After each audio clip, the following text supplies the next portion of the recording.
Me gustaría comenzar citando algunas palabras respecto a nuestro personaje en cuestión.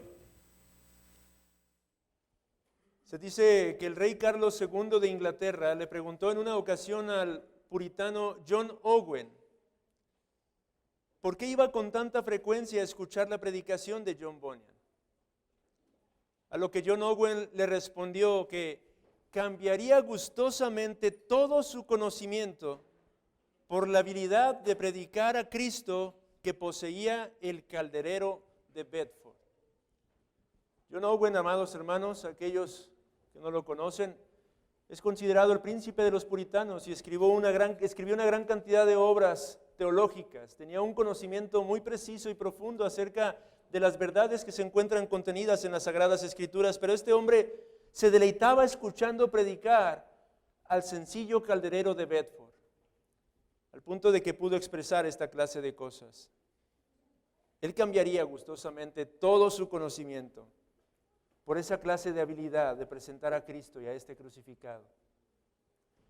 Charles Spurgeon comentaría también acerca de John Bunyan: caramba, este hombre es una Biblia viviente. Podrían punzarle donde quieran y descubrirán que su sangre es una sustancia extraña llamada biblina. Es decir, que la propia esencia de la Biblia fluye de sus venas. No puede hablar sin citar un texto bíblico, pues su alma está llena de la palabra de Dios. Lean cualquier escrito suyo y verán que es casi como la lectura de la Biblia misma. Dos hombres que son reconocidos entre el cristianismo, a su vez, daban crédito a la gracia que Dios había dado en un hombre como John Bunyan, hermanos. John Bunyan, el autor de esta novela alegórica, El progreso del peregrino. Hemos estado conociendo algunos aspectos acerca de su vida. En la ocasión anterior, en la primera parte de esta biografía breve acerca de este hombre, vimos algunos aspectos acerca de su infancia, de su juventud, de su etapa ya como adulto, de su búsqueda o su transitar hacia buscar la gracia de Dios en Cristo, las diferentes formas en las que él fue llevado, cómo es que luchó contra el legalismo, contra la mera religiosidad externa y diferentes aspectos en su vida, hasta que al final pudo entender un poco acerca de la gracia de Dios. El Espíritu Santo comenzó a obrar en su vida, abriendo sus ojos, abriendo su entendimiento a las cosas espirituales. Y concluíamos con una porción del libro autobiográfico de este hombre conocido como Gracia Abundante para el Mayor de los Pecadores, en donde él decía lo siguiente: me era tan imposible apartar mi mente del cielo entonces y llevarla a la tierra, como antes había sido el apartarla de la tierra y llevarla al cielo. Concluíamos más o menos en esa parte de su autobiografía, el momento en el que él estaba siendo despertado a las cosas eternas, el momento en que sus afectos estaban siendo impactados. Aquello que tanto placer le producía en otro tiempo, el pecado, la concupiscencia, ahora era algo que lo tenía sin cuidado, era algo aborrecible a sus ojos, y aquello que él despreciaba en un sentido era lo que tanto deseaba ahora, las cosas celestiales. Y repasando las notas del estudio anterior, pensaba en lo siguiente. Al concluir con esas palabras en la primera parte de la biografía de John Bunyan, podríamos nosotros llegar a la conclusión que, tal como en los cuentos e historias de hadas, cabría repetir el estribillo: y vivió feliz para siempre, o y vivieron felices para siempre. Pero hermanos, hoy veremos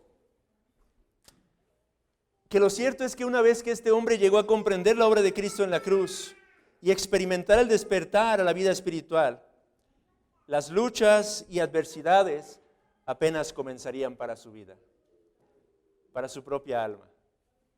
Y esto es cierto de todo cristiano, hermanos. Hoy providencialmente el sermón tratará un poco al respecto. Pero lo cierto es que cuando nosotros llegamos al conocimiento de Cristo, hemos de esperar que tendremos que enfrentar aflicciones y adversidades. Un nuevo tipo de luchas y batallas son las que ahora tendremos que enfrentar. Y esto es lo que John Bunyan nos mostrará el día de hoy a través de dos luchas en particular que quiero destacar. La primera de estas luchas tuvo que ver con respecto a la seguridad de la salvación.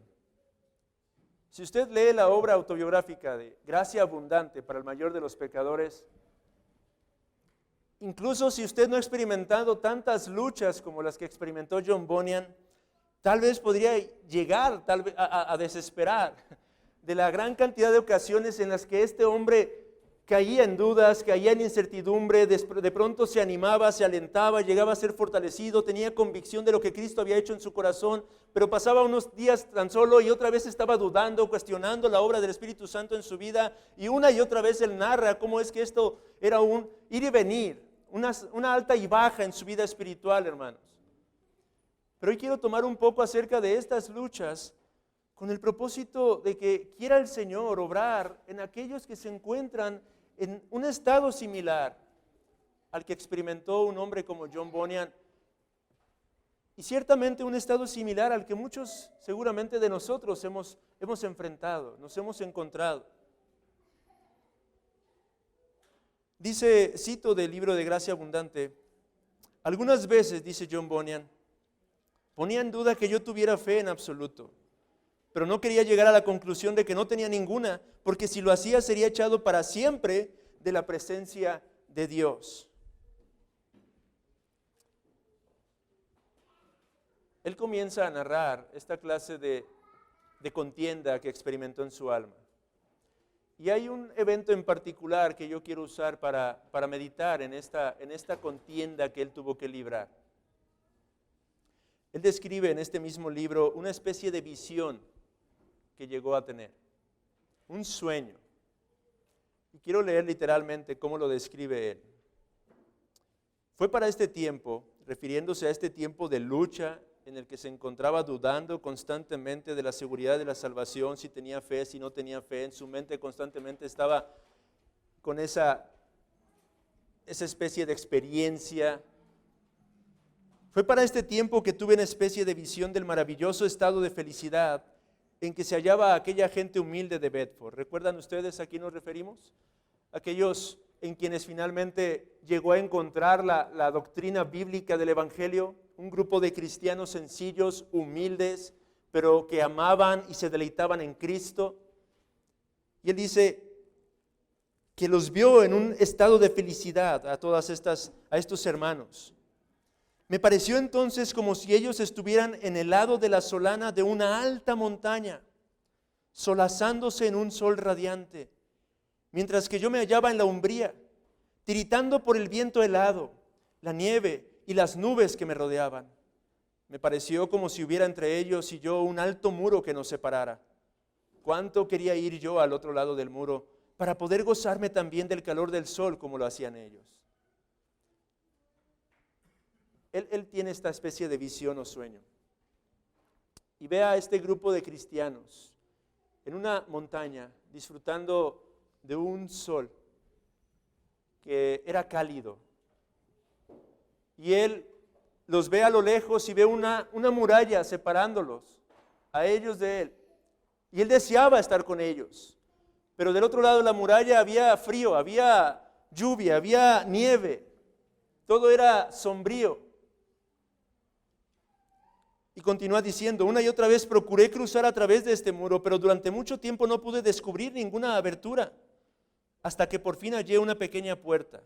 Intenté cruzarla, pero era tan estrecha que todos mis esfuerzos para hacerlo fueron vanos. Al fin, después de una gran lucha, pude hacer pasar la cabeza y luego estrujando me metí los hombros y al fin todo el cuerpo. Entonces me quedé contento y me fui y me senté en medio de ellos y me quedé consolado por la luz y el calor radiante del sol que les daba a ellos también. ¿Qué significado le daría John Bunyan a toda esta visión? Él mismo explica en su libro qué entendió por este sueño. La montaña, dice él, era la iglesia del Dios vivo. El sol que brillaba sobre ella era el resplandor de la faz misericordiosa de Dios. El muro era la Biblia que separaba a los cristianos del mundo. La puerta era Jesucristo, que es el camino a Dios, el Padre. El hecho de que la puerta fuera tan estrecha que apenas pudiera entrar, me mostraba que nadie puede entrar en esta vida sino aquel que tiene un verdadero e intenso deseo y deja al mundo malvado tras él. Porque no hay lugar aquí sino para el alma y el cuerpo, y no lo hay para el alma, el cuerpo y la carga del pecado. Quiero hacer ya aquí una aplicación para nuestros jóvenes, para nuestros amigos, aquellos que están entre nosotros, para aquellos que han estado entre nosotros durante mucho tiempo y que aún no han descansado en Cristo. Un elemento es importante y John Bunyan lo destaca diciendo que no podemos entrar por esa puerta estrecha a menos que verdaderamente tengamos un intenso deseo de dejar este mundo malvado detrás de nosotros. Me pregunto si quizá algunos de los que han estado en medio de esta iglesia local, amados padres de familia, madres de familia, hijos, hijas, hermanos, hermanas en la carne, que nos han acompañado durante mucho tiempo y que han escuchado vez tras vez la palabra de Dios. Me pregunto si de ustedes o en ustedes no se ha despertado este anhelo. Si no han comprendido la verdadera condenación que se cierne sobre sus almas y la verdadera miseria que implica el pecado en nuestros corazones y en nuestras vidas. Me pregunto si no han considerado todas estas cosas. Y si las han considerado, entonces, ¿por qué no han deseado ferviente y ardientemente el dejar todas estas cosas que nos hacen miserables y el entrar por esta puerta estrecha? El apartarse de una vez y por todas de la iniquidad que nos arrastra lentamente a las entrañas mismas del infierno.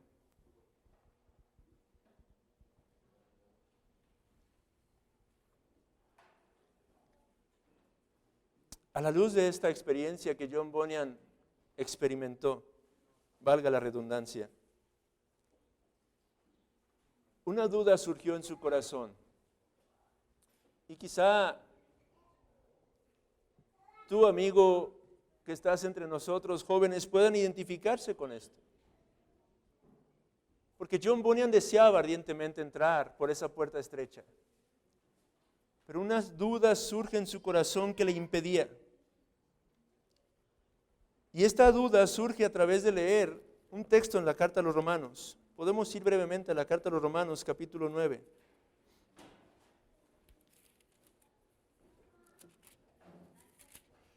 Versículo 16.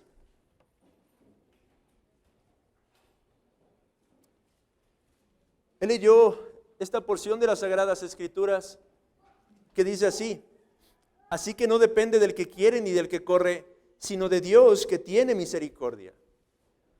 Al leer este texto, él describe que una cuestión atravesó su corazón y su alma.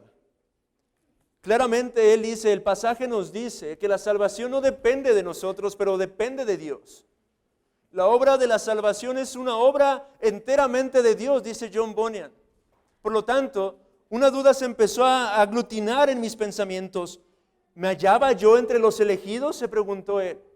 ¿Cómo puedo averiguar si soy un elegido? ¿Qué pasa si no lo soy? Oh Señor, decía él, pensaba, ¿qué pasa si no estoy entre los elegidos? Probablemente no estás, me decía el tentador. Pero es posible que esté, pensaba. Bien, decía Satanás, ya puedes descartarlo. Si no eres uno de los elegidos de Dios, no hay esperanza de que puedas ser salvo. Porque no depende del que quiere ni del que corre, sino de Dios, que tiene misericordia.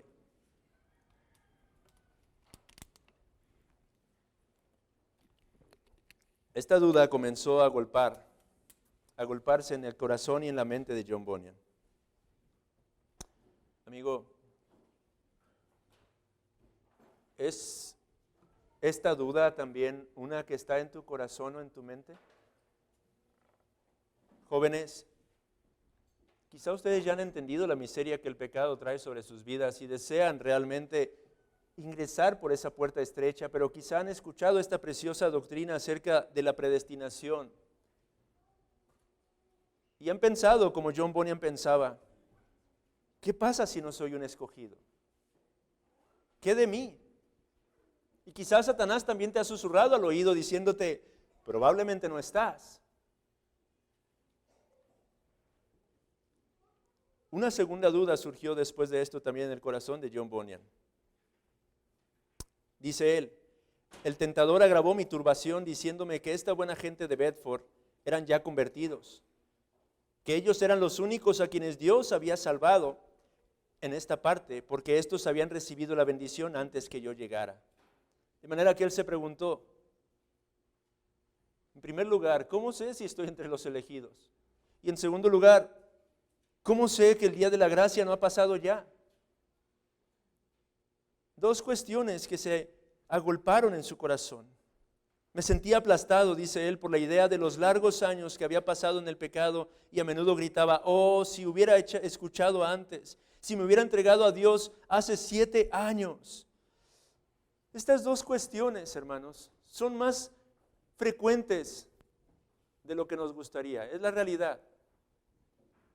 Personalmente he escuchado una y otra vez a personas, a almas luchando con estas cuestiones, luchando con la realidad de la elección soberana de Dios. Al leer textos como este, se preguntan, bueno, ¿y cómo sé si soy escogido? O incluso diciendo, bueno, no voy porque quizá no estoy de los escogidos. O en ocasiones han dicho personas algo similar a lo de John Bunyan, ¿cómo sé que no ha pasado ya el día de la gracia para mí? ¿Cómo sé que no es demasiado tarde para mi propia alma? Hoy quiero, a través de la experiencia de John Bunyan, ayudar a aquellos que tienen estas cuestiones. ¿Cómo es que podríamos ayudar a un John Bunyan si estuviéramos en esos días y él nos expresara estas luchas? ¿A dónde podríamos dirigir a John Bunyan para que pudiera vencer sobre estas dificultades que se levantaban como una gran muralla entre él y la salvación en Cristo? Él mismo nos puede relatar algunas formas en las que Dios comenzó a obrar y a quebrantar esas cuestiones que Satanás había puesto profundamente en su alma. Y quiero ver algunos textos con ustedes el día de hoy que pueden ayudarnos. Y con la gracia de Dios, el Espíritu Santo, conceder que si alguno entre nosotros está hundido en estas dudas, pueda ser liberado de estas dudas. El primer texto al que nos dirige John Bunyan es Lucas, capítulo 14. Vayamos brevemente a Lucas, capítulo 14.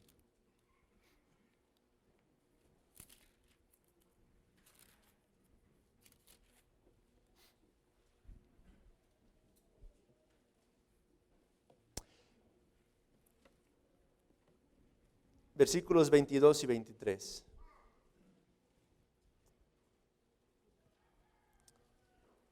Y dijo el siervo, Señor, se ha hecho como mandaste,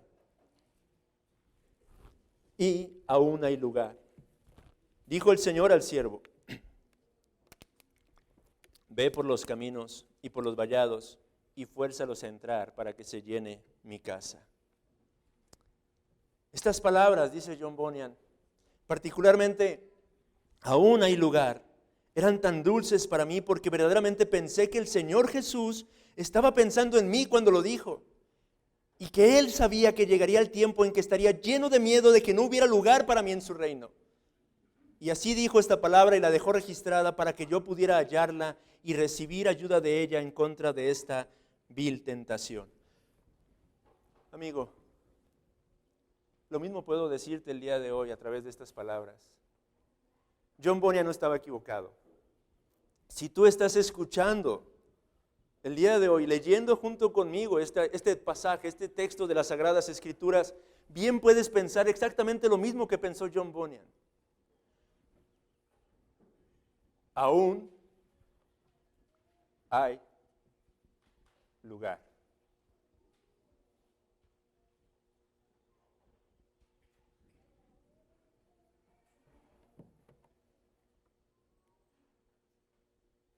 Y considera detenidamente que aún el Señor llama diciendo, fuérzalos a entrar.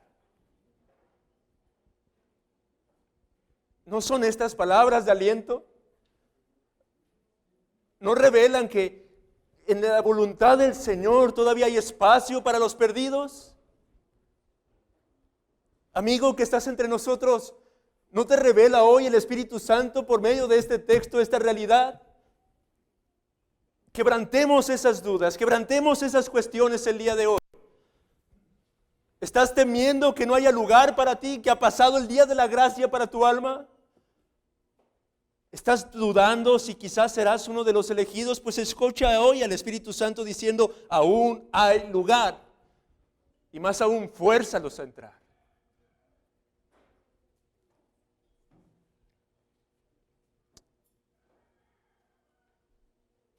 Otro texto que menciona se encuentra en Lucas, capítulo 9.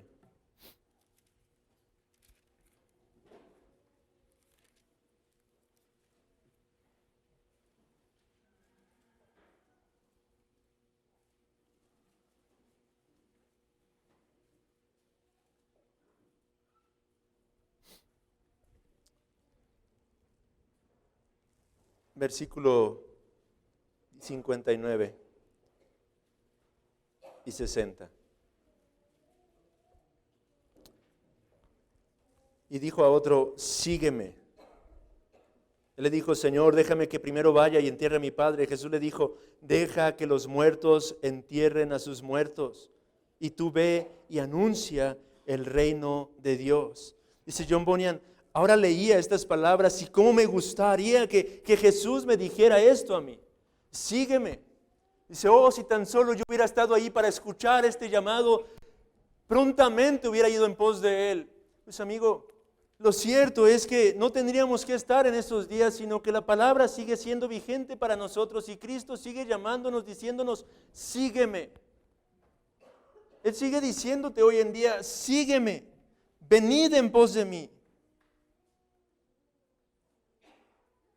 ¿Qué más motivación necesitas?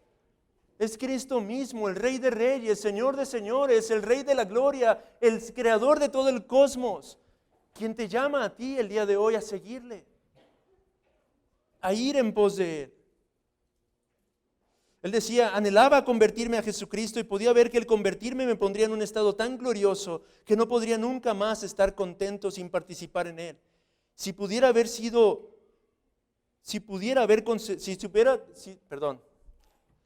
se pudiera haber conseguido con oro, habría dado por ello todo lo que tenía.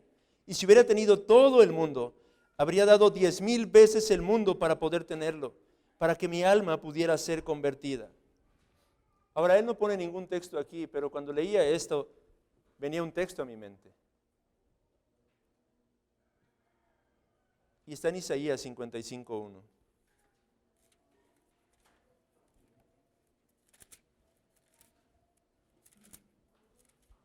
A todos los sedientos, venid a las aguas. Y los que no tienen dinero, venid, comprad y comed. Venid, comprad sin dinero y sin precio vino y leche. Una vez más, no se necesitan riquezas, no se necesitan obras, no se necesita una gran cantidad de méritos para poder recibir el don de la vida eterna. Es por gracia. Y la palabra de Dios hoy destaca esa realidad. Podemos acercarnos al Señor y recibirla sin dinero y sin precio. John Bunyan tenía que haber entendido eso. No tenía que acumular todas las riquezas de este mundo. Solamente bastaba que estuviera dispuesto a acudir como un simple mendigo, implorando para que su necesidad fuese satisfecha por completo.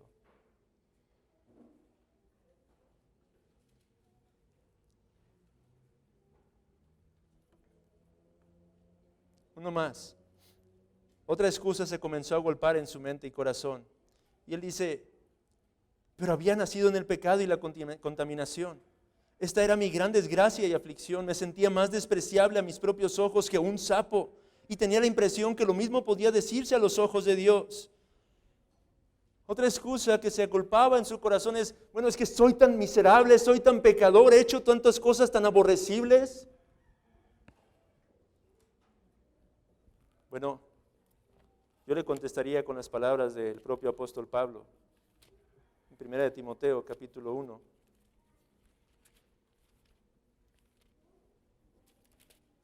Su versículo número 15. Palabra fiel y digna de ser recibida por todos, que Cristo Jesús vino al mundo para salvar a los pecadores, de los cuales yo soy el primero. Amigo, medita en estos pasajes de las Sagradas Escrituras y que toda excusa que se levanta en tu corazón pueda ser quebrantada por completo el día de hoy. Es mi oración. Es la oración de muchos de los que estamos aquí, seguramente, que aquellos que no han conocido la gracia de Dios en Cristo puedan llegar a conocerla el día de hoy. ¿Y por qué no podría ser hoy el día para la salvación de algunos de entre nosotros? ¿Por qué no podría ser hoy el día en el que el Espíritu Santo abra nuestro entendimiento, abra su entendimiento para que puedan contemplar con toda claridad la gracia abundante que hay en el Cordero de Dios que vino a quitar el pecado de este mundo a través de su sacrificio, a través de ser inmolado en ese madero?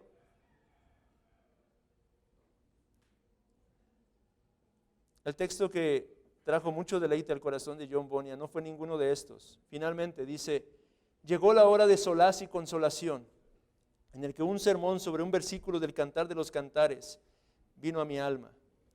Él dice en Cantares capítulo 4, versículo 1, escuchó un mensaje de la palabra de Dios respecto a este texto.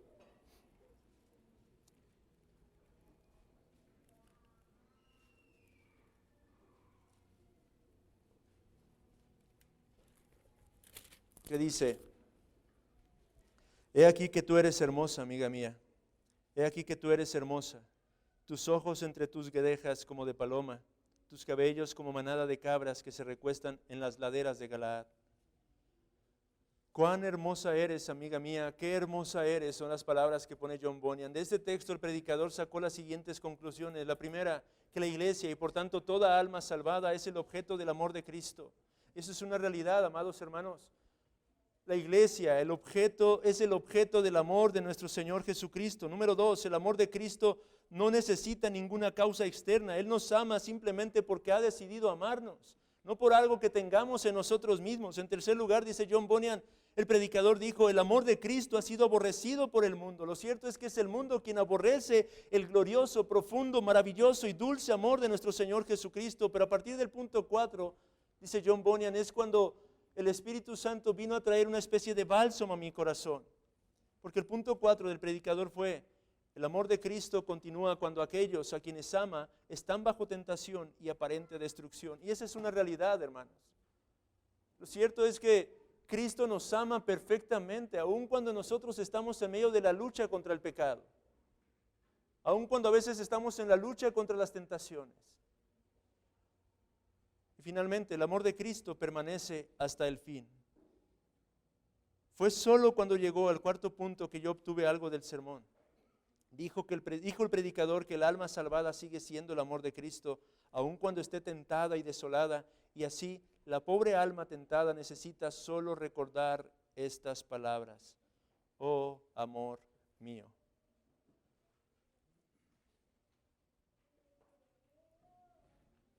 Hermanos, estas luchas no son solamente experimentadas por aquellos que no han venido a la confesión pública de fe en Cristo. Las luchas con la seguridad de la salvación a menudo también se encuentran en el corazón de los cristianos. Así que mientras leía estos textos, al mismo tiempo deseaba que nuestros corazones pudieran ser consolados. Que aquellos que pudieran estar teniendo una lucha en estos tiempos respecto a la seguridad de la salvación, dudas que vienen y asaltan nuestras mentes, puedan ser disipadas a través de estas gloriosas verdades, eternas verdades que Dios se ha placido en revelarnos por medio de su preciosa palabra. Pero déjeme decir algo más. John Bunyan dice una vez más, a medida que estas palabras continuaban, se hicieron más fuertes y más cálidas, y empezaron a hacerme mirar hacia arriba. Pero yo estaba todavía entre la esperanza y el temor, y repliqué en mi corazón, pero ¿es esto verdad? ¿Es esto verdad? Aquí hay una clave, hermanos. ¿Cuál es la forma por excelencia en la que podemos enfrentar toda esta clase de luchas con respecto a la seguridad de la salvación? John Bunyan dice, empezaron a hacerme mirar hacia arriba. ¿Cuál es la respuesta a la solución o la solución de este tipo de conflicto en el corazón del hombre? Es mirar hacia arriba. Es mirar a Cristo. Si algo pude meditar mientras leía, porque esa es una pequeña porción de las luchas que enfrentó este hombre. Hay páginas y páginas y páginas de sus luchas. Pero en medio de todo eso, hermanos, la clave está en mirar a Cristo. El gran problema de Bunyan y el gran problema de muchos de nosotros es cuando comenzamos simplemente a mirarnos a nosotros mismos. Cuando estamos mirando nuestras muchas deficiencias, cuando estamos mirando solamente nuestros pecados, cuando estamos mirando nuestras faltas, nuestras tentaciones, nuestras propias concupiscencias, y cuando nos quedamos ahí sin ir a Cristo, es entonces que surge una fuerte lucha en el corazón del cristiano. La clave está en dirigir nuestros pensamientos y mirada hacia aquel que es el autor y consumador de nuestra fe, hacia aquel que se entregó en aquella cruz, en aquel calvario, hacia aquel que derramó su sangre para comprarnos de una vez y por todas. Esta es la forma en la que los cristianos deberíamos de conducirnos en medio de estas aflicciones y luchas. Viene el tentador y sopla a tu corazón, a tu oído, susurra diciendo que eres un miserable, un pecador, un hombre de lo peor, un hipócrita. Contestemos por medio de mirar a Cristo diciendo, sí, soy cosas peores. Pero mi esperanza no está en mi suficiencia, porque no la tengo, pero en Cristo y en este crucificado. Esta es la forma en la que venceremos toda esta clase de pruebas y luchas, hermanos.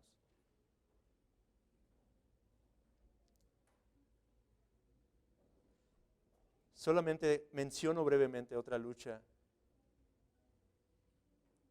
Y lo hago porque en el progreso del peregrino veremos más detenidamente esto, pero no quería dejar de pasar el mencionar simplemente el hecho de que después de esta fiera lucha en su corazón con respecto a la condición de su alma, John Bunyan atravesaría un largo periodo de oscuridad al ser zarandeado por el tentador de nuestras almas.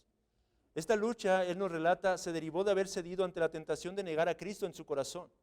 Es decir, él narra cómo es que no es que escuchara audiblemente a Satanás, y no quiero sonar aquí muy místico, pero si tú eres verdadero cristiano, creo que entenderás, hermano. Cuando vienen ciertos pensamientos que se agolpan en nuestro corazón, y él dice que venía a su mente una y otra vez el pensamiento de niega a Jesús, niega a Cristo, niega a Cristo. Y nos describe que él peleó constantemente en su mente, hasta que un día finalmente cedió. Y terminó en su corazón negando a nuestro Señor Jesucristo, rechazándolo a Él como Salvador y como Señor, voluntariamente en un sentido. Y tras haber hecho esto, una fiera lucha se vino a su propia alma que se prolongó durante muchos meses, que lo tuvo en una especie de depresión constante y abatimiento de alma. Pero lo que quiero puntualizar es la conclusión a la que John Bunyan llegaría después de haber experimentado y atravesado todo este largo proceso de abatimiento. Porque después de ello, tras haber logrado vencer por la gracia de Dios en Cristo y haber sido restaurado, después de haber pasado tiempos oscuros creyendo que había cometido el pecado imperdonable y que ya no había salvación y esperanza para él, tras haber sido guiado por el Espíritu Santo y obtenido victoria en ello, él descubrió que hubo dos causas desde su entendimiento que lo llevaron a caer en esta larga dinámica de desesperanza y desaliento constantes. Pero hay una en particular que hoy quisiera traer para aplicarla a nuestros corazones. La primera, dice él, fue que cuando había sido librado de una tentación, no oré a Dios para que me guardara de tentaciones ulteriores.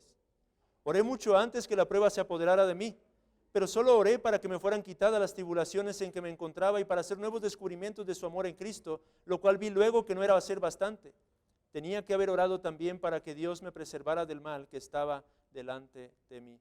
Y hermanos, ¿por qué traigo esta aplicación? Porque he descubierto que es más común de lo que nos imaginamos. Nuestro Señor Jesucristo enseñó a sus discípulos a orar. Y esa oración la conocemos como el Padre Nuestro. Y es cierto que no promovemos que recitemos y repitamos el Padre Nuestro constantemente.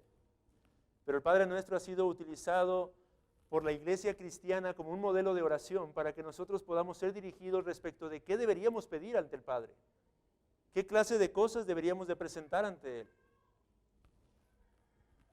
Y en el versículo 13 de Mateo 6, nuestro Señor Jesucristo nos instruye a orar de la siguiente manera.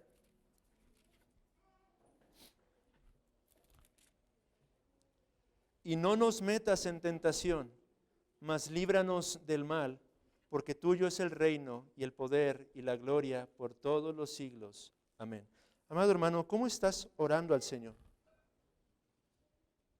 No estoy hablando aquí una vez más de cosas místicas. Sé que Dios soberanamente puede permitir que atravesemos diferentes circunstancias de adversidad. Lo permitió con Job. Pero Dios nos ha dado una responsabilidad a nosotros. Y la oración, hermanos, me temo a menudo que es algo que pasamos por alto de manera significativa. Pueden pasar periodos en los que un cristiano no ora. Pero pueden pasar largos periodos en los que el cristiano ore sin estar orando adecuadamente al Señor. ¿Cómo estás orando ante el Señor?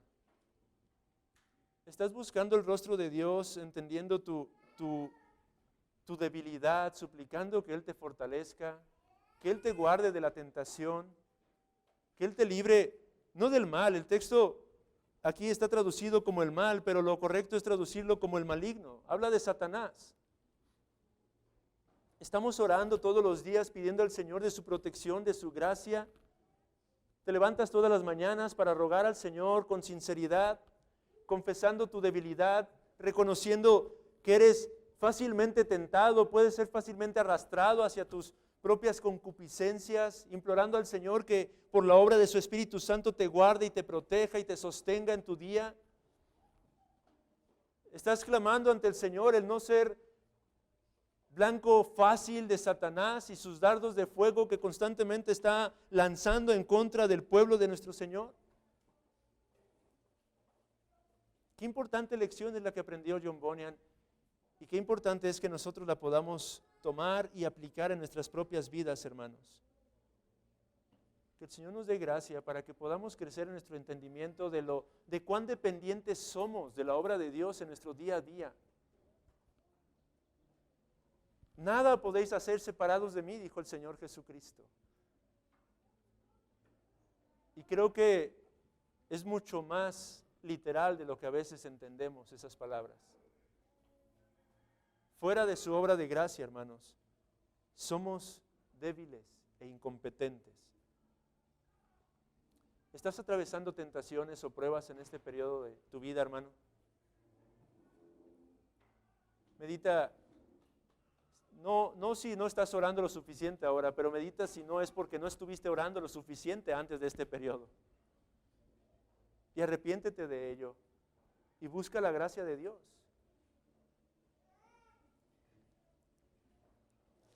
Pero bueno, vamos a pasar a la parte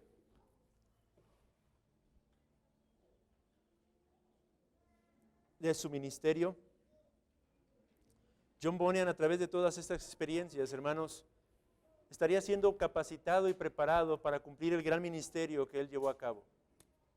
No solamente fue entonces un escritor que trascendió el tiempo a través de obras como esta preciosa alegoría del progreso del peregrino, pero él llegaría a ser un gran predicador, como lo leíamos la referencia de John Owen respecto a la persona de este hombre. Y para ello Dios estaba tratando en su corazón. Y una vez más relacionaba todo lo que yo leía acerca de esta autobiografía de gracia abundante para el mayor de los pecadores con algunos aspectos que Albert Martin, un ex pastor bautista reformado de los Estados Unidos de Norteamérica, describe en sus obras acerca de la teología pastoral. Albert Martin en estas obras de teología pastoral desarrolla las cualificaciones de un hombre llamado al ministerio. Y aunque lo cierto es que generalmente ponemos énfasis en cuanto a las cualificaciones que se encuentran en 1 Timoteo 3, Tito capítulo 1, Albert Martin habla acerca de esas cualificaciones que deberían de estar en un hombre llamado al ministerio pastoral en el sentido de la experiencia como cristiano verdadero. Él dice que es indispensable que un hombre llamado a la obra, al oficio pastoral, debe adquirir una amplia experiencia cristiana, una equilibrada experiencia cristiana y una probada experiencia cristiana que redunde finalmente o que desarrolle finalmente un genuino, sincero, ferviente amor por Cristo, una firme fe en las cosas o en las grandes realidades del mundo invisible, un conocimiento profundo de la dinámica entre el pecado y la gracia y una humildad y abnegación en su alma. Y todas estas experiencias que leemos en la vida de John Bunyan ciertamente estaban preparando este terreno para que este hombre fuera grandemente usado en el ministerio. Llegaría a comprender por experiencia propia lo que es la dinámica entre el pecado y la gracia. Llegaría a forjarse en su alma un espíritu humilde y abnegado. Y esto es lo que lo llevaría a ser levantado como un gran predicador. Después de 5 o 6 años de haber entendido el gran valor de nuestro Señor Jesucristo, John Bunyan sería animado a predicar en algunas reuniones pequeñas, en donde fue evidente para los creyentes que éste poseía gracia y dones. Dios comenzaría a usarlo para traer muchas almas al conocimiento de la salvación en Cristo, y su ministerio de predicación continuaría en su iglesia y aún en otras congregaciones a donde le invitarían a predicar. Sin embargo, el ascenso de John Bunyan como un predicador popular coincidió con la restauración de Carlos II. La libertad de culto que los separatistas habían disfrutado durante 20 años se terminó abruptamente. Aquellos que no se sujetaran ahora a la iglesia de Inglaterra serían arrestados. Entre 1655 y 1660, Bunyan se implicó en controversias con los cuáqueros. Los diversos panfletos y libretos que produjo durante este periodo como respuesta a la doctrina cuáquera hicieron destacar su talento literario. En el año 1658 fallece su primera esposa y lo acusan por primera vez por la actividad ilegal de predicación sin la debida licencia de la Iglesia de Inglaterra, aunque esto no terminó ni en el juicio ni en prisión. Sin embargo, ni siquiera esos dos tristes hechos impidieron que este heraldo divino siguiera predicando la palabra de Dios con osadía. Posteriormente, en el año 1659, a los 31 años de edad, Bunyan volvería a casarse, esta vez con una joven que tenía entre 17 y 18 años, Elizabeth Bunyan, con quien tuvo otros 2 hijos. En el año 1660 se endurece la persecución a los no conformistas. El antiguo libro de oraciones promulgado en el reinado de Enrique VI fue reactivado y se prohibió cualquier culto que no siguiese esa liturgia. En este periodo de tiempo, hermanos, John Bunyan ya era un gran predicador, era muy conocido y famoso, pero históricamente se comienza a dar una persecución contra aquellos que no estaban dispuestos a sujetarse a la iglesia oficial del Estado. Y John Bunyan se encontraba en ese periodo de tiempo. Al saber que Bunyan estaba predicando en el pueblecito de Lower Sampson, el juez Francis Wingate emitió una orden de aprehensión en su contra. Cuando Bunyan estaba en medio del sermón, la policía entró en la estancia y lo llevó a la cárcel, donde permaneció aguardando su juicio. La acusación de Bunyan incluso llegó sin el apoyo de testigos y decía de la siguiente manera: John Bunyan, de la ciudad de Bedford, trabajador, se ha abstenido de forma diabólica y perniciosa de venir a la iglesia para escuchar el culto divino, y es defensor común de varias reuniones ilegales que causan gran perturbación y distracción de los buenos súbditos de este reino, contrariamente a las leyes de nuestro soberano Señor y Rey. Al pronunciar la sentencia contra Bunyan, el juez dijo lo siguiente: oye tu juicio, serás llevado nuevamente a prisión y permanecerás 3 meses allí. Al final de esos 3 meses, si no te sometes a ir a la iglesia a escuchar el culto divino y abandonas tu predicación, serás exiliado del reino. O si se te encuentra de nuevo predicando sin licencia del rey, serás ahorcado. Te lo digo sin rodeos, carcelero, lléveselo. ¿Qué respondería usted en una circunstancia de este tipo, amado hermano? ¿Cuáles serían sus palabras ante una sentencia como esta? Bueno, déjele leo lo que John Bunyan se dice que respondió. Si me liberaran de la prisión hoy, predicaré mañana de nuevo con la ayuda de Dios. Así que entonces fue condenado a 12 años de prisión, un 12 de noviembre de 1660. 12 años son los que estuvo recluido John Bunyan. Déjeme leer literalmente porque si no, no voy a alcanzar a concluir esto. A pesar de que la cárcel de Bedford era repugnante, el trato dispensado a los presos era humanizado. Dentro de la prisión, Bunyan participaba en la fabricación de cordones para zapatos, lo cual ayudaba al sustento de la familia. Recibía visitas regulares, especialmente de su hija mayor, que era invidente, quien le llevaba sopa para la cena. Y también podía a veces salir de la prisión para visitar a su familia y predicar. En una de esas ocasiones, un sacerdote anglicano supo de la salida de Bunyan y lo delató. Sin embargo, aquel día Bunyan se sintió espiritualmente movido a volver a la prisión antes de la hora marcada. Cuando el mensajero llegó para verificar si todos los presos estaban bien y en sus celdas, la confirmación de que Bunyan estaba presente apartó la sospecha. Más tarde, el carcelero le diría: puedes salir cuando quieras. Tú sabes mejor que yo cuándo es que debes volver.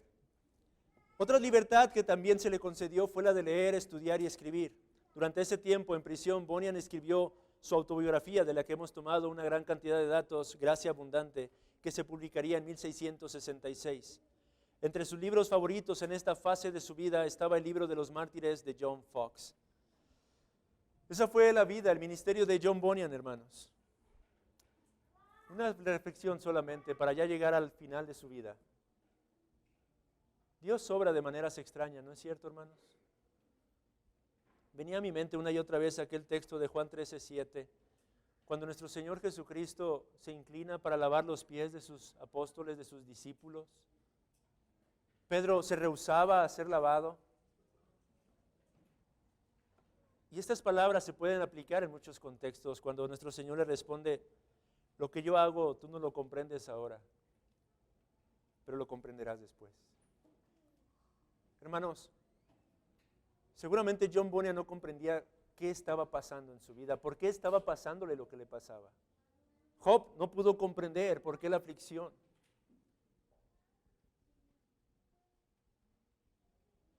Pero somos llamados a descansar en la soberanía de Dios. Juan capítulo 11, versículo 6 es un pasaje que meditábamos mi familia y yo el día de ayer. Y la reflexión que obteníamos de ahí, el contexto es cuando nuestro Señor Jesucristo es llamado para ir a atender a Lázaro, de que estaba gravemente enfermo y él estaba con sus discípulos, pero deliberadamente el texto nos dice que Jesucristo esperó todavía 2 días más. Y cuando se dispuso a ir, Lázaro ya había muerto. La reflexión que obteníamos de ahí es que somos llamados a descansar en la soberana sabiduría de nuestro Señor. Él es sabio, hermanos. A veces permite que ocurran ciertas cosas y nosotros podemos tener serias dudas e inquietudes y estar en un estado de incertidumbre, pero recordemos que mucho de lo que está haciendo Dios entre nosotros no vamos a poder llegarlo a comprender, sino hasta el día en que estemos allá en su presencia. Y no nos corresponde tratar de comprender por qué, Señor, sino simplemente descansar en su gracia, en su soberanía, en su suficiencia, en sus promesas, y caminar con esa convicción en nuestros corazones, hermanos.